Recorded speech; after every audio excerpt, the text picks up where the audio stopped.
Hello, I'm Richard Exley, the storyteller. The longer I live, the more I realize just how fortunate I have been.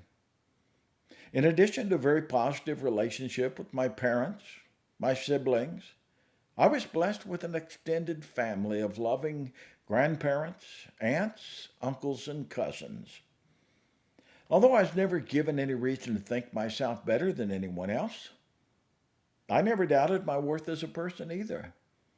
Within the extended family circle, I knew I had a place. I was loved. I was somebody. A key figure in my young world was Grandma Miller. She stood 4'11" with tightly curled red hair. As a child, I never realized she colored it, but she must have, because it remained the same tint until the day she died. Her entire life was lived on the ragged edge of poverty, but she was rich in spirit. As I think about her now, she seems like something out of Reader's Digest unforgettable characters.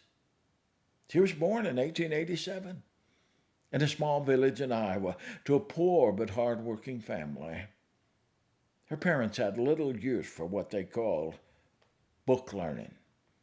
As a consequence, she never learned to read or write and could barely scribble her own name.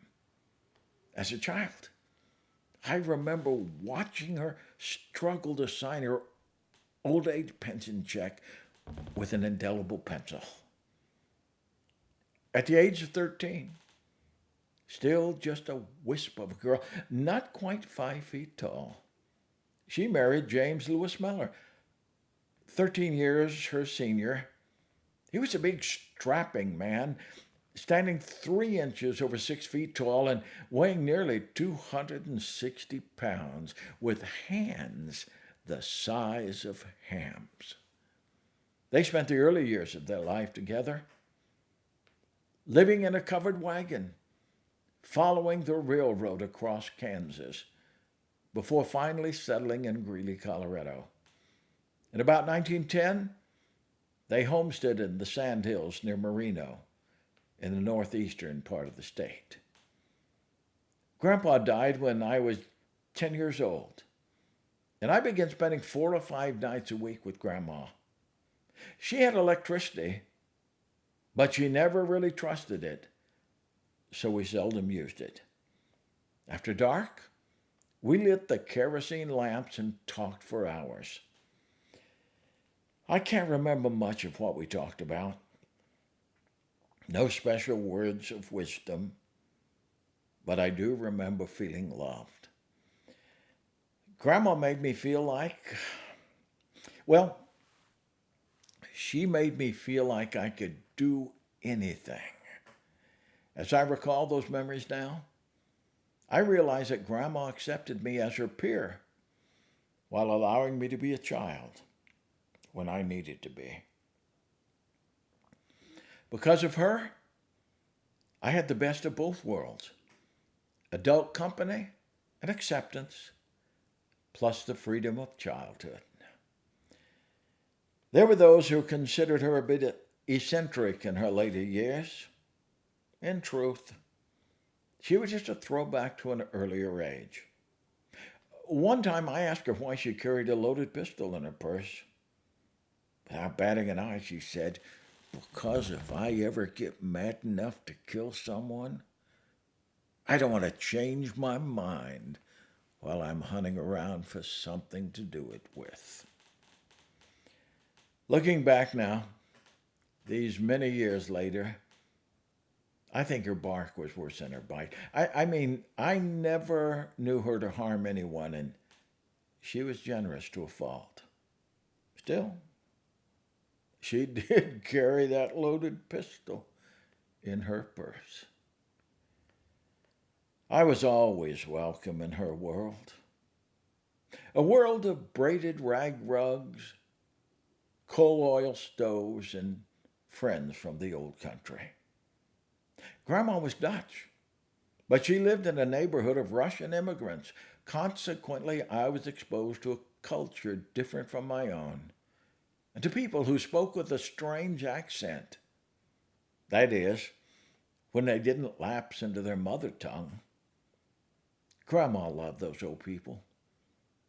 So did I. I could sit by her side for most of an afternoon, listening as they talked of people and places of which I knew absolutely nothing. I gave up many childhood activities with my friends in order to be with her. And looking back, I can say without a doubt that it was worth it. Only Grandma knows what personal interest and projects she let go unpursued so she could give me her undivided time and attention. She guided me. She modeled her values for me, but she never tried to change me. In her presence, I was never afraid of being judged or rejected. Her unconditional love gave me the security to be my real self. Grandma Miller has been dead for more than 60 years now, but she lives on in my memory, and her influence shapes me still. She taught me the value of relationships. Under her gentle guidance, I learned to experience my deepest feelings and to share them with those I love. She was tenacious. From her example, I learned to hang tough and finish what I started. She believed in me and taught me to believe in myself. I am who I am today, at least in part, because of the investment she made in me. I wish there was some way to pay her back for all the love she poured into me. As a boy, I simply accepted it, never really realizing how rare and wonderful it was, never thinking to give her thanks. Now it's too late. Way too late. The best I can do is try to live in a way that honors her memory. And I can pass her love on. I can do my best to be the same kind of special friend to my grandchildren that she was to me. It's the best I can do. I hope it's enough.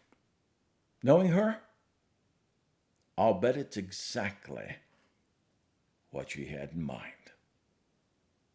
This is Richard Exley, straight from the heart.